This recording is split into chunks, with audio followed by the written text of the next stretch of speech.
अस्सलाम वालेकुम प्यारे स्टूडेंट्स, खुदा आप सभी को खैरियत सलामत और सेहत याब रखें। आज का जो हमारा टॉपिक है वो है हेरिडिटी एंड वेरिएशन। हेरिडिटी और वेरिएशन को समझने से पहले हमें करेक्टर समझना पड़ेगा। अब करेक्टर क्या होता है? करेक्टर कोई भी ऑब्जर्वेबल फ्यूचर को लिविंग ऑर्गेनिज्म की बॉडी में, उसी को हम क्या कहते हैं? करेक्टर्स कहते हैं। So any observable future in living organism is called character और कैरेक्टरिस्टिक्स और ट्रेट। एग्जाम्पल, इंसान के अंदर हाइट एक एग्जाम्पल होता है करेक्टर का, स्किन कलर एक एग्जाम्पल है करेक्टर का, हेयर कलर एक एग्जाम्पल है करेक्टर का, आई कलर एक एग्जाम्पल है करेक्टर का। अलग अलग इंसानों के हाइट मुख्तलिफ होते हैं, अलग अलग इंसानों का हेयर कलर अलग अलग होता है, आई कलर अलग होता है, स्किन कलर अलग अलग होता है। तो ये कुछ एग्जाम्पल है कैरेक्टरिस्टिक्स या करेक्टर, या जिनको हम ट्रेट भी कहते हैं। अब जब कोई भी एक लिविंग ऑर्गेनिज्म अपने आप को रिप्रोड्यूस कर लेता है, रिप्रोड्यूस करते समय जो ऑफस्प्रिंग वो पैदा करता है, उस ऑफस्प्रिंग में अपने सारे के सारे कैरेक्टर ट्रांसफर कर लेता है। जैसे कि अगर कोई इंसान अगर रिप्रोड्यूस करके एक ऑफस्प्रिंग पैदा कर ले, तो इंसान के उस बच्चे में सभी के सभी कैरेक्टर इंसानों ही जैसे होंगे, उसमें कैरेक्टर प्लांट जैसे या बाकी एनिमल जैसे नहीं होंगे। अब वो प्रोसेस, जिस प्रोसेस के जरिए क्या हो रहा है, कैरेक्टर या कैरेक्टरिस्टिक्स या ट्रेट पेरेंट्स अपने में से ऑफस्प्रिंग में ट्रांसफर कर रहे हैं, उसी प्रोसेस को हम क्या कहते हैं? हेरिडिटी कहते हैं। So heredity is the process during which parents transfer their characters into their offspring. तो कैरेक्टर का ट्रांसफर होना पेरेंट्स से ऑफस्प्रिंग में, उसी को हम क्या कहते हैं? हेरिडिटी कहते हैं। या इन अदर वर्ड्स अगर इसको डिफाइन करें, the continuity of character generation after generation, generation after generation character का कंटिन्यू होना, उसी को हम क्या कहते हैं? हेरिडिटी कहते हैं। अब जब कोई भी लिविंग ऑर्गेनिज्म अपने आप को रिप्रोड्यूस कर लेता है, रिप्रोड्यूस करने के बाद वो अपना एक ऑफस्प्रिंग बना लेता है। वो ऑफस्प्रिंग अपने पेरेंट्स से क्या रखते हैं? रिजेम्बलेंस रखते हैं, मगर ये रिजेम्बलेंस 100 का 100% सेम टू सेम नहीं होता है। अगर किसी भी स्पीशीज की किसी पॉपुलेशन को अगर हम स्टडी करें, उनकी कैरेक्टर्स को हम स्टडी करें, तो याद रखना किसी भी स्पीशीज के दो इंडिविजुअल्स के बीच में कैरेक्टर कभी भी 100% सेम नहीं होंगे, एक्सेप्ट जब तक वो आइडेंटिकल ट्विंस ना हो। तो याद रखना, सिवाय आइडेंटिकल ट्विंस के किसी भी एक स्पीशीज के दो individual same to same carbon copy नहीं हो सकता है, जब तक ना वो आइडेंटिकल ट्विंस ना हो। अगर हम किसी फैमिली में ही देखेंगे, या आप अपने फैमिली के ही अंदर देखो, फैमिली में आपके मदर होंगे, आपके फादर होगा, बाकी उनके चिल्ड्रंस होंगे। तो जब हम चिल्ड्रंस को देखते हैं, चिल्ड्रन के जो कैरेक्टर अगर हम पेरेंट्स के साथ कंपेयर करेंगे, हालांकि ये सारे के सारे चिल्ड्रन एक ही पेरेंट्स से आए थे, उन ऑफस्प्रिंग के जो कैरेक्टर्स होते हैं वो अपने पेरेंट्स से 100% रिजेम्बलेंस नहीं रखते हैं। अगर रिजेम्बलेंस रखता होता तो फैमिली में सभी के चेहरे, सभी का स्किन कलर, सभी का हाइट, सभी के हेयर कलर, आई कलर सभी के सेम होना चाहिए था, मगर ऐसा नहीं होता है। हालांकि पेरेंट्स से रिजेम्बलेंस तो हमारा होता है, मगर ये रिजेम्बलेंस 100% नहीं होता है। तो कहने का मतलब है, अगर एक ही स्पीशीज के पॉपुलेशन के अंदर हम देखेंगे, कभी भी दो इंडिविजुअल में कैरेक्टर्स 100% कभी भी सेम नहीं होंगे, जब तक ना वो आइडेंटिकल ट्विंस ना हो। तो एक ही स्पीशीज के इंडिविजुअल्स में कैरेक्टर्स में डिफरेंसेस का पाया जाना, कैरेक्टर में डिफरेंस होना, उसी को हम क्या कहते हैं? वेरिएशन कहते हैं। The difference in character among individual of A same species is called variation. जैसे कि हम अपने फैमिली में अगर हम आई कलर देखेंगे, तो कभी भी किसी के साथ आई कलर 100% मैच नहीं होगा, जब तक ना वो मेंबर्स आइडेंटिकल ट्विंस ना हो। तो कैरेक्टर में डिफरेंसेस का होना एक ही स्पीशीज के इंडिविजुअल्स में, उसी को हम क्या कहते हैं? वेरिएशन कहते हैं। अब ये वेरिएशन आता कहां से है? वेरिएशन जब एक ऑर्गेनिज्म अपने आप को रिप्रोड्यूस कर लेता है, चाहे सेक्सुअली रिप्रोड्यूस कर रहा हो या एसेक्सुअली रिप्रोड्यूस कर रहा हो, ये वेरिएशन ऑटोमेटिकली जनरेट होता है। मगर याद रखना, एसेक्सुअल रिप्रोडक्शन के दौरान वेरिएशन कम से कम जनरेट होता है, जबकि सेक्सुअल रिप्रोडक्शन के दौरान वेरिएशन बहुत ज्यादा प्रोड्यूस होता है, जनरेट होता है। और ये रिप्रोडक्शन के दौरान वेरिएशन आने का जो सोर्स है वो याद रखना डीएनए रिप्लिकेशन एरर है, इसके अलावा क्रॉसिंग ओवर है, रिकम्बिनेशन है। इन्हीं वजह से क्या आता है, जैसे जैसे ऑर्गेनिज्म अपने आप को रिप्रोड्यूस करते जाता है, कैरेक्टर में ऑटोमेटिकली डिफरेंसेस आते जाते हैं। उसी को हम क्या कहते हैं, कैरेक्टर में डिफरेंसेस का पाया जाना, उसी को हम वेरिएशन कहते हैं। अब variation during sexual reproduction maximize होता है, ड्यूरिंग एसेक्सुअल रिप्रोडक्शन ये मिनिमाइज होता है। मगर रिप्रोडक्शन चाहे एसेक्सुअली हो चाहे सेक्सुअली हो, वेरिएशन आना बिल्कुल तय है। वेरिएशन एक सोर्स होता है ऑर्गेनिक इवोल्यूशन का। ऑर्गेनिक इवोल्यूशन का मतलब एक ही स्पीशीज से ओवर टाइम नए नए स्पीशीज बनते जाना, उसी को हम इवोल्यूशन कहते हैं। अब ये इवोल्यूशन कैसे आते हैं, वेरिएशन आने की वजह से। जैसे ही कोई भी एक ऑर्गेनिज्म अपने आप को रिप्रोड्यूस कर लेता है तो क्या होता है, कैरेक्टर्स जो ट्रांसफर हो रहे हैं पेरेंट्स से ऑफस्प्रिंग में, उसके बाद वही कैरेक्टर ऑफस्प्रिंग में भी क्या होता है, आ जाता है। मगर ये कैरेक्टर ट्रांसफर होते समय थोड़ा चेंज हो जाता है, जिससे वेरिएशन आता है, जिससे पेरेंट्स के कैरेक्टर जैसे हूबहू ऑफस्प्रिंग में नहीं देखने को मिलता है। फिर यही छोटे छोटे variation over a period of time धीरे धीरे ट्रांसफर होने की वजह से ये एक्यूमुलेट होता जाता है, फिर एक लार्ज वेरिएशन का एक रूप ले लेता है, जिससे उस स्पीशीज से एक नया स्पीशीज बन जाता है। तो याद रखना, इवोल्यूशन के लिए जो सोर्स है वो है वेरिएशन। वेरिएशन के ही वजह से इवोल्यूशन होता है। वेरिएशन एक स्पीशीज के लिए बहुत फायदेमंद होता है, क्योंकि वेरिएशन किसी भी स्पीशीज का सर्वाइवल रेट बढ़ा देता है इन changing environmental condition. So variation is very beneficial to a species, not necessarily to all individuals. So variation helps a species to increase its survival rate during changing environmental condition. तो क्या हो रहा है, बदलती हुई माहौलियाती हालात में किसी भी स्पीशीज की सर्वाइवल रेट को बढ़ा देता है वेरिएशन। ये एक एग्जांपल के जरिए आप लोगों को मैं समझाऊंगा। फॉर एग्जाम्पल के तौर पर यहां एक पॉन्ड है, इस पॉन्ड में पानी है और इस पानी का अभी जो करंट टेम्परेचर है वो है 25 डिग्री सेल्सियस। अब जब इस पॉन्ड के अंदर हमने देखा तो हमने देखा इसके अंदर बहुत सारे बैक्टीरिया था एक ही स्पीशीज के। अब क्योंकि ये सारा का सारा बैक्टीरिया 25 डिग्री पर क्या हो रहा है, आसानी से सर्वाइव कर रहा है। और याद रखना, टेम्परेचर रेजिस्टेंस भी एक कैरेक्टर होता है। तो इन सभी में एक कैरेक्टर मौजूद है 25 डिग्री टेम्परेचर सहने का। अब क्या होगा, जैसे जैसे क्या होगा, ये बैक्टीरिया अपने आप को रिप्रोड्यूस करता जाएगा, इस कैरेक्टर में वेरिएशन आ जाएगा। क्योंकि हमने कहा जैसे जैसे रिप्रोडक्शन होता है, चाहे सेक्सुअली हो चाहे एसेक्सुअली हो, वेरिएशन का आना तय है।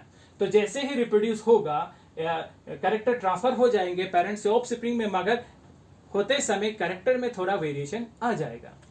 अब यहां दो तरीकों से टेम्परेचर रेजिस्टेंस में वेरिएशन आ सकता है। कुछ इंडिविजुअल में वेरिएशन इस तरह आएगा कि वो 25 से लेके अगर 26 डिग्री तक भी टेम्परेचर इंक्रीज हो जाए तो उनमें ऐसी एक वेरिएशन आ जाएगा जिससे वो 26 डिग्री को आसानी से सह सके, रेजिस्ट कर सकता है।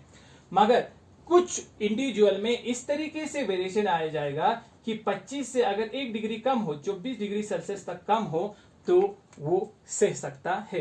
तो वेरिएशन दो तरीकों से आ रहा है, या तो टेम्परेचर इंक्रीज होने से जो नया इन्वायरमेंटल कंडीशन प्रोड्यूस होगा उसको रेजिस्ट करने का, उसमें वेरिएशन आ जाएगा, या टेम्परेचर डाउन होने से उस टेम्परेचर को रेजिस्ट करने के लिए उनमें एक नई वेरिएशन आ जाएगी।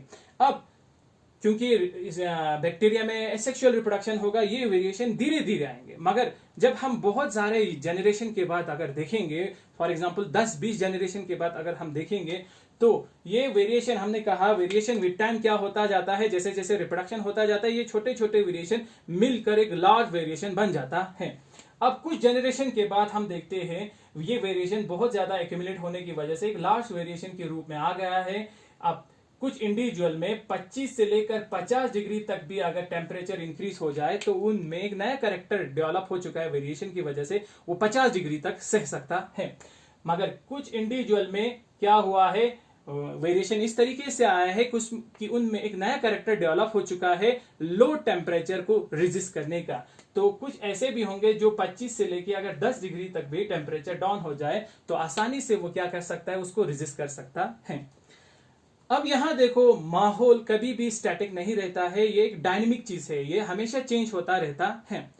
तो यहां पर माहौल में फॉर एग्जांपल अभी क्या होता है, टेम्परेचर में वेरिएशन आ जाएगा।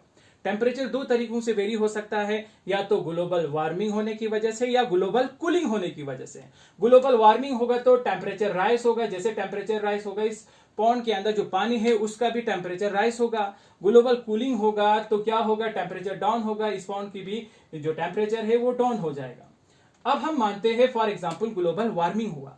ग्लोबल वार्मिंग होने से क्या होगा, 25 से लेके फॉर एग्जांपल 40 डिग्री तक इस टेम्परेचर, इस पॉन्ड की जो टेम्परेचर है वो इंक्रीज हो गया। अब क्या होगा, जैसे ही टेम्परेचर इंक्रीज हुआ, हालांकि इनमें से तो कुछ मर जाएंगे क्योंकि सभी में हाई टेम्परेचर को रेजिस्ट करने के लिए वेरिएशन नहीं आया था, मगर कुछ इंडिविजुअल ऐसे हैं जो कि आसानी से इस हाई टेम्परेचर को रेजिस्ट कर सकता है। तो क्या होगा, कुछ मर जाएंगे मगर कुछ इंडिविजुअल्स बच जाएंगे उस स्पीशीज को रिप्रेजेंट करने के लिए। या ग्लोबल कूलिंग हो गया, ग्लोबल कूलिंग होने की वजह से क्या हो रहा है, टेम्परेचर डाउन हो गया, फॉर एग्जांपल 25 से 10 डिग्री, 25 से 15 डिग्री पर आ गया। जैसे ही 15 डिग्री पर आएंगे, इस बैक्टीरिया की पॉपुलेशन में से कुछ इंडिविजुअल मर जाएंगे मगर कुछ इंडिविजुअल बचा रहेगा इस स्पीशीज को रिप्रेजेंट करने के लिए फ्यूचर में।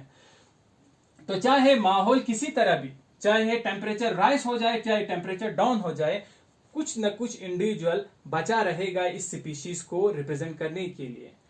तो क्या हो रहा है, अगर यहां वेरिएशन नहीं आया होता तो चाहे टेम्परेचर इंक्रीज होता चाहे टेम्परेचर डिक्रीज होता, सारा का सारा बैक्टीरिया मर जाता, वो स्पीशीज ही खत्म होता। मगर ऐसा नहीं होता है, रिप्रोडक्शन होने की वजह से वेरिएशन ऑटोमेटिकली जनरेट होता है। यही वेरिएशन धीरे धीरे एक्यूमुलेट होकर लार्ज वेरिएशन की शक्ल ले लेती है, जिससे क्या होता है, उस स्पीशीज की सर्वाइवल रेट बढ़ाने में मदद करता है ये variation. So variation increases the survival rate of A species in changing environmental condition. अगर यहां बिल्कुल भी वेरिएशन नहीं आया होता, जैसे ही थोड़ा सा ग्लोबल वार्मिंग हो जाता या ग्लोबल कूलिंग हो जाता, सारा का सारा बैक्टीरिया मर जाता।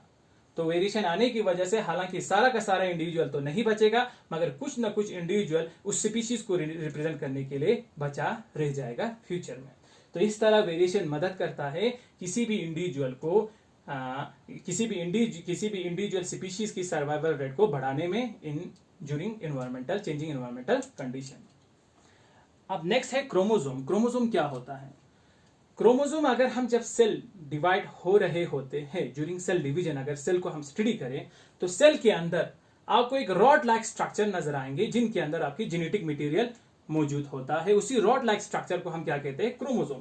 तो यहां हम देख रहे हैं, यहां पर सेल डिवीजन हो रहा है, तो यहां पर कुछ रॉड लाइक स्ट्रक्चर आपको नजर आ रहे हैं, यही क्या होता है, क्रोमोसोम। इसी क्रोमोसोम के अंदर आपका genetic material in the form of DNA मौजूद होता है। ये क्रोमोसोम डीएनए और प्रोटीन से मिलकर बना हुआ होता है। अब यही सेल जब डिवाइड नहीं हो रहे होते हैं, तब यही क्रोमोसोम क्या होता है, आपको न्यूक्लियस के अंदर एक इंटेंगलेट मास ऑफ थ्रेड, उलझे हुए दागों जैसे स्ट्रक्चर की नजर में आपको नजर आएगा, जिसको हम क्या कहते हैं, क्रोमेटिन। क्रोमेटिन और क्रोमोसोम एक ही चीज है, बस फर्क क्या है, chromosome is condensed form and chromatin is decondensed form. Chromosome जमी हुई एक फॉर्म होती है और क्रोमेटिन फैला हुआ एक फॉर्म होता है। दोनों एक ही चीज है, बस ये आपको सेल डिवीजन होते समय नजर आएगा, ये आप जब सेल डिवाइड नहीं हो रहे होते तब आपको न्यूक्लियस के अंदर नजर आएगा। दोनों एक ही मटेरियल है, एक कंडेंस्ड फॉर्म है, एक डिकंडेंस्ड फॉर्म है। तो आपका क्रोमेटिन हो या क्रोमोसोम हो, एक ही मटेरियल है और ये किसका बना हुआ होगा, डीएनए और प्रोटीन। डीएनए ही आपका क्या है, जेनेटिक मटेरियल, इसी में सारा इंफॉर्मेशन छुपा हुआ होता है आपकी बॉडी का। नेक्स्ट है जीन। अब जीन क्या होता है?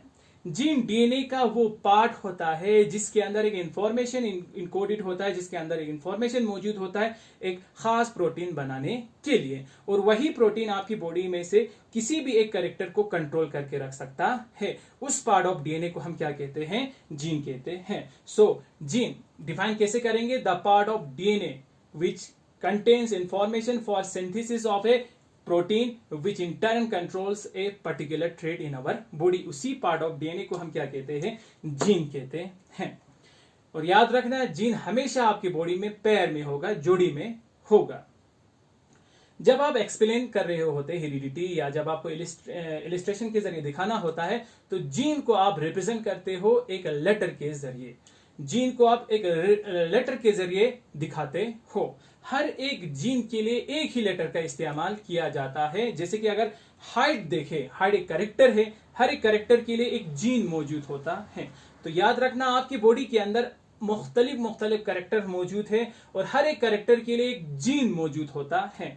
तो आपकी बॉडी में हजारों की तादाद में कैरेक्टर मौजूद है और हजारों की तादाद में आपकी बॉडी में जीन्स भी मौजूद होंगे डीएनए में, और हर एक जीन पेयर में काम करेगा। और एक्सप्लेनेशन के लिए, इलस्ट्रेशन के लिए आपको जीन को एक लेटर के जरिए रिप्रेजेंट करना होता है। जैसे कि अगर हम हाइट को एक एग्जांपल लेकर चले तो हाइट के लिए एक जीन होगा, तो उस जीन को रिप्रेजेंट करने के लिए आपको एक लेटर का इस्तेमाल करना है। यहां पर आपको लेटर कैपिटल टी या स्मॉल टी इस्तेमाल करना होगा। तो हाइट एक कैरेक्टर है, उस कैरेक्टर के लिए एक जीन होगा, उस जीन के लिए आप लेटर इस्तेमाल करोगे, वो लेटर कैपिटल टी या स्मॉल टी होगा। अब कैपिटल टी या स्मॉल टी दो अलग अलग जीन नहीं है। याद रखना वो सारे जीन जो एक ही कैरेक्टर को कंट्रोल करता हो, उन सभी के लिए एक ही कैरेक्टर, एक ही लेटर का आपको इस्तेमाल करना होता है।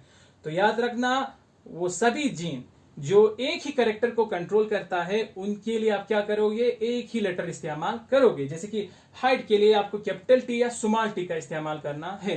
अब कैपिटल टी या स्मॉल टी का मतलब ये दो अलग अलग मुख्तलिफ जीन नहीं है, ये एक ही जीन के दो अल्टरनेट फॉर्म्स हैं। तो याद रखना capital T and small T are not two different gene, they are two alternate form a same gene. वो एक ही जीन के दो अल्टरनेट फॉर्म है। और याद रखना एक ही जीन के अल्टरनेट फॉर्म को हम क्या कहते हैं, एलील्स कहते हैं। एक ही जीन के अल्टरनेट फॉर्म को हम क्या कहते हैं, एलील्स कहते हैं। एक ही जीन के दो अल्टरनेट फॉर्म को हम क्या कहते हैं, एलील्स कहते हैं। अब ये जो एलील्स है वो टू टाइप्स के हो सकते हैं, या तो डोमिनेंट एलील होगा या रिसेसिव एलील होगा।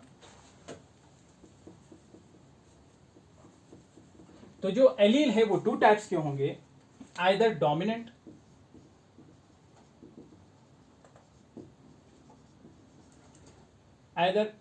एलील और रिसेसिव एलील। तो या डोमिनेंट एलील होगा या रिसेसिव एलील होगा। और हमने कहा हर एक जीन आपके बॉडी में पेयर में होगा। यहां पर हमने एग्जांपल हाइट से समझा है, हाइट के लिए आपको कैपिटल टी या स्मॉल टी इस्तेमाल करना है। तो अगर आपकी बॉडी के अंदर अगर हाइट के लिए अगर जीन आप देखोगे तो आपके अंदर या तो कैपिटल टी होगा, या कैपिटल टी स्मॉल टी होगा, या स्मॉल टी होगा। तो हर एक जीन पेयर में होना जरूरी है। अब हमने कहा एक ही जीन के अल्टरनेट फॉर्म्स को हम क्या कहते हैं, एलील्स कहते हैं। एक ही जीन के अल्टरनेट फॉर्म को एलील कहते हैं। इन एलील में से कुछ डोमिनेंट एलील होते हैं, कुछ रिसेसिव एलील होता है। अब डोमिनेंट एलील कौन सा है, रिसेसिव एलील कौन सा है, अब यहां से हम समझेंगे। याद रखना यहां पर क्या है, एक ही जीन के दो अल्टरनेट फॉर्म है। हमने यहां सेम फॉर्म लिखा, यहां पर दो अल्टरनेट फॉर्म लिख दिए हैं। अब डोमिनेंट एलील क्या होता है, याद रखना डोमिनेंट एलील वो वाला एलील होता है जो अपने अल्टरनेट फॉर्म की मौजूदगी में भी, जब उसके साथ पेयर में उसकी अल्टरनेट फॉर्म हो तब भी वो अपने आप को एक्सप्रेस कर पाए, उसको हम क्या कहेंगे, डोमिनेंट एलील कहेंगे। So dominant allele is that allele which can express itself even in the presence of its alternate form। अगर वो एलील जो अपने अल्टरनेट फॉर्म के होते हुए भी अपने आप को एक्सप्रेस करे, उसको हम क्या कहेंगे, डोमिनेंट एलील कहेंगे। और डोमिनेंट एलील के लिए आपको कैपिटल लेटर का इस्तेमाल करना होता है। तो यहां पर जो कैपिटल टी है वो डोमिनेंट एलील है। और याद रखना रिसेसिव एलील वो होता है जो अपने आप को एक्सप्रेस न कर पाए अपने अल्टरनेट फॉर्म की मौजूदगी में। तो याद रखना that allele which cannot express itself in the presence of its alternate form, that type of allele is called recessive allele। तो वह एलील जो अपने अल्टरनेट फॉर्म की मौजूदगी में, प्रेजेंस में अपने आप को एक्सप्रेस ना कर पाए, उसको हम रिसेसिव एलील कहेंगे।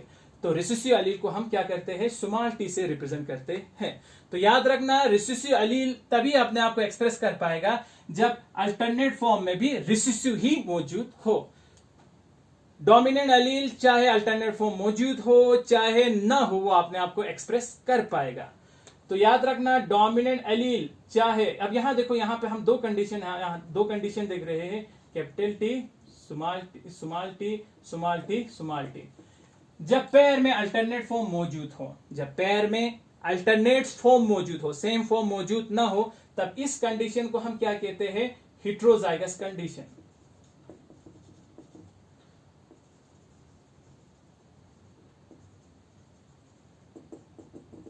जब पेयर में अल्टरनेट फॉर्म मौजूद हो, जोड़ी में दोनों अल्टरनेट फॉर्म हो, सेम फॉर्म ना हो, तब हेटेरोजाइगस कंडीशन कहते हैं। हेटेरोजाइगस कंडीशन में सिर्फ डोमिनेंट एलील एक्सप्रेस होगा, रिसेसिव एलील नहीं होगा। रिसेसिव एलील को एक्सप्रेस होने के लिए इसको किस में आना पड़ेगा, होमोजाइगस कंडीशन में आना पड़ेगा। होमोजाइगस, होमोजाइगस कहते हैं जब सेम फॉर्म ऑफ एलील एक साथ मौजूद हो, अल्टरनेट फॉर्म पेयर में ना हो बल्कि पेयर में दोनों सेम फॉर्म हो, तब उसको होमोजाइगस कहा जाएगा। तो ये होमोजाइगस है, ये होमोजाइगस है, ये हेटेरोजाइगस है।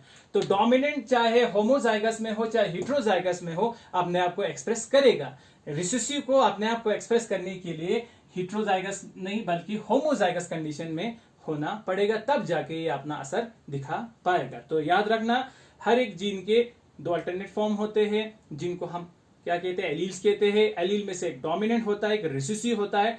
डोमिनेंट वो वाला एलील होता है जो अपने अल्टरनेट फॉर्म के होते हुए भी अपने आप को एक्सप्रेस कर पाए, और डोमिनेंट एलील को कैपिटल लेटर से रिप्रेजेंट किया जाता है। रिसेसिव एलील वो वाला एलील होता है जो अपने अल्टरनेट फॉर्म की मौजूदगी में अपने आप को एक्सप्रेस नहीं कर पाता है, उसको डोमिनेंट सप्रेस करके रखता है। उस एलील को हम रिसेसिव एलील कहते हैं। रिसेसिव एलील को होमोजाइगस कंडीशन में आना जरूरी होता है अपने आप को एक्सप्रेस करने के लिए। आई थिंक आज के लिए काफी है, बाकी हम फर्दर लेक्चर में आपको समझाएंगे। तब तक के लिए खुदा हाफिज, स्टे होम, स्टे सेफ।